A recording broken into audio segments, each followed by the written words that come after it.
Welcome to my channel. நம்ம இன்றைக்கி இந்த சேனலில் புதினா சாதம் எப்படி செய்யலான்னு பார்க்கலாம். வாங்க வீடியோக்குள்ளே போகலாம். புதினா ஒரு கட்டு, இஞ்சி பூண்டு விழுது 2 ஸ்பூன், சின்ன ஸ்பூனால் கொத்தமல்லி கொஞ்சம் எடுத்துருக்கேன், 2 வெங்காயம், 4 பச்சை மிளகாய்,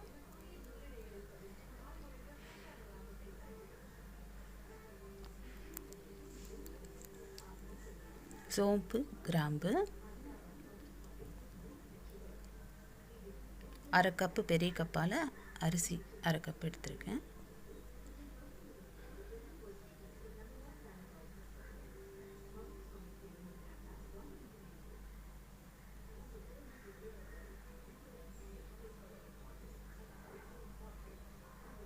ஒரு மிக்ஸி ஜாரில் இந்த பச்சை மிளகாய், புதினா, கொத்தமல்லி இதெல்லாம் சேர்த்துட்டு நல்லா நைஸாக தண்ணி விட்டு அரைச்சிட்டு வந்துக்கணும். ஒரு குக்கரில் நெய் சேர்த்து அதில் சோம்பு, கிராம்பு போட்டு அதிலே இந்த வெங்காயத்தையும் சேர்த்து இஞ்சி பூண்டு விழுது சேர்த்து நல்லா வதக்கி விட்டணும்.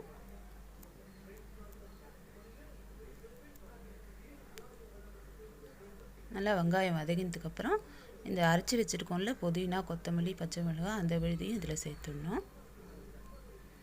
சேர்த்துட்டு நல்லா கலக்கி விடணும். அதிலே தண்ணியும் சேர்த்துக்கணும்.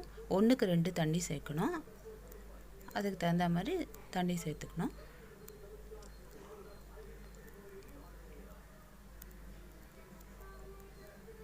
நல்லா கலந்து விட்டு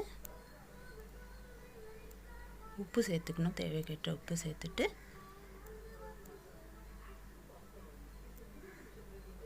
நம்ம களைஞ்சி வச்சுருக்கோம்ல இந்த அரிசி, அந்த அரிசியை இதில் சேர்த்துடணும்.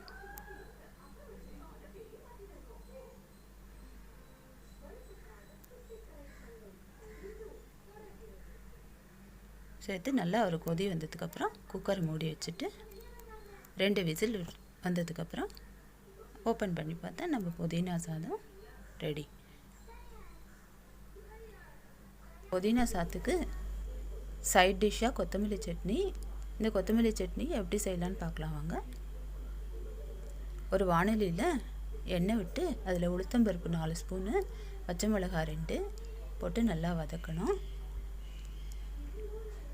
அதில் புளி 2 கொட்டை புளி சேர்த்துக்கணும்.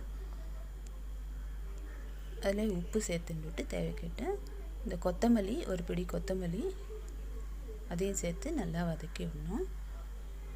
ஒரு 4 பல் தேங்காய், 4 துண்டு தேங்காயும் சேர்த்துட்டு நல்லா நைஸாக அரைச்சி விட்டுன்னா நம்ம கொத்தமல்லி சட்னி ரெடி. இதில் தாளித்து கொட்டிடணும். கடுகு, உளுத்தம்பருப்பு, காஞ்ச. இந்த வீடியோ பிடிச்சதுன்னா லைக் பண்ணுங்கள், ஷேர் பண்ணுங்கள், சப்ஸ்கிரைப் பண்ணுங்கள். தேங்க்யூ ஃபார் வாட்சிங்.